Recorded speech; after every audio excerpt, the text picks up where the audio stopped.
Et notre invitée ce soir, comme on le disait en titre, est Marie-Monique Robin. Alors vous venez de voir ce reportage. Qu'est-ce qui vous intéresse précisément dans l'écosystème guyanais, plus globalement amazonien? Parce que d'abord, c'est une région magnifique. Vous avez une forêt primaire extraordinaire, très bien conservée.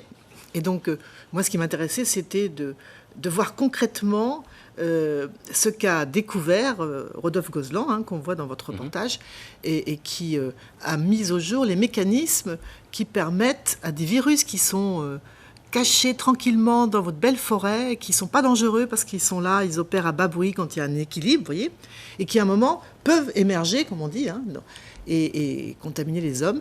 Et donc, je voulais voir ça concrètement. Et c'était super. D'ailleurs, on est allé à Sinamari. Ensuite, on est allé sur un site Jojo. Il y a eu une déforestation il y a déjà pas mal de temps.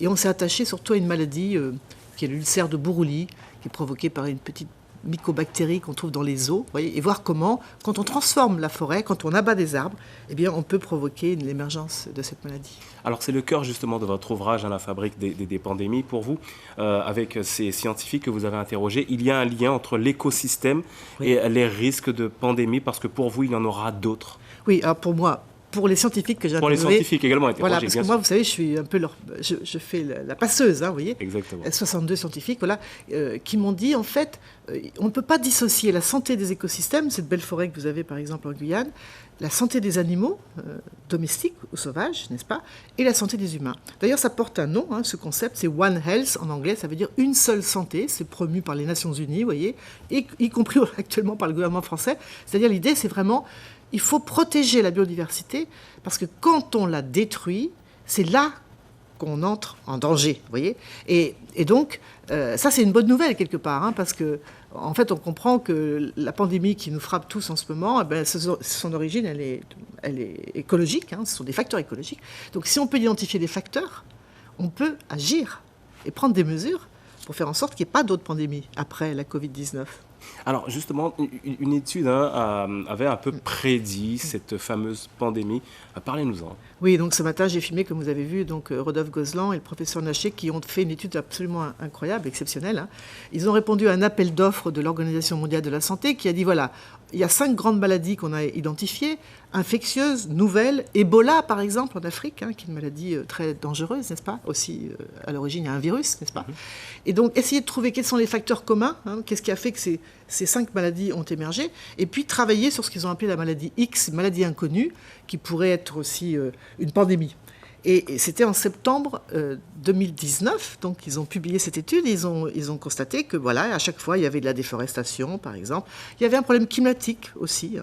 Il y avait parfois des élevages intensifs. Il y a un certain nombre de facteurs qui font que ces maladies avaient émergé, et ils se sont dit, au niveau mondial, maintenant, on va regarder quels sont les endroits du monde où ces facteurs sont présents. Et ils ont identifié 2 régions, l'Ouganda, en Afrique, et Wuhan, en Chine. Vous voyez ce que je veux dire? C'était avant... Voilà. Donc ça veut dire qu'on peut prédire les territoires d'émergence, vous voyez, qu'on peut et du coup prendre des mesures pour éviter que les pandémies apparaissent. Alors vous l'avez vu au début de cette édition, on a parlé de cet accord de Guyane qui prévoit de développer le territoire, une demande des Guyanais.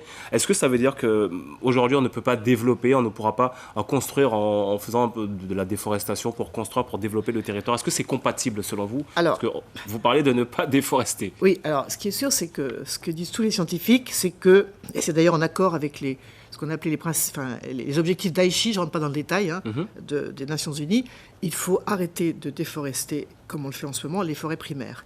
Il y a de l'espace en Guyane pour pouvoir développer l'agriculture. Moi, j'ai vu plein d'espaces où on pourrait faire de l'agroécologie, parce que j'ai beaucoup travaillé sur cette question.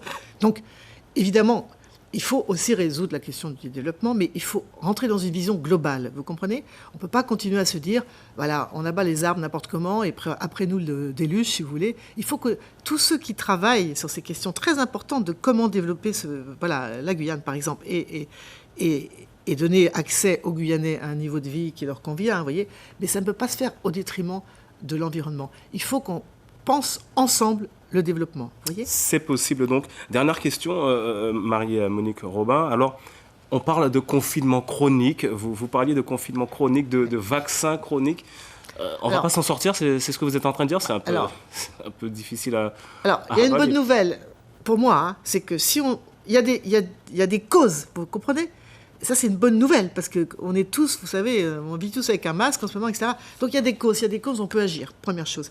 La deuxième chose, c'est que si on n'agit pas sur ces causes, donc arrêter de déforester, vous voyez, réfléchir à ce qu'on vient de dire, eh bien, les scientifiques que j'ai interviewés disent que nous sommes entrés dans une ère de confinement chronique, ça, c'est pas une très bonne nouvelle. Vous voyez ce que je veux dire? Ça veut dire qu'on va vivre encore longtemps, voilà, dans cette insécurité aussi sanitaire. Donc, moi, je trouve qu'il est temps maintenant que les hommes politiques, les femmes politiques qui prennent des décisions écoutent les scientifiques, n'est-ce pas?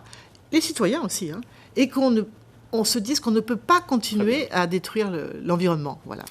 Merci en tout cas Marie-Monique Robin d'avoir répondu à notre invitation ce soir et on rappelle donc votre ouvrage La fabrique des pandémies et que vous êtes actuellement en tournage chez nous en Guyane.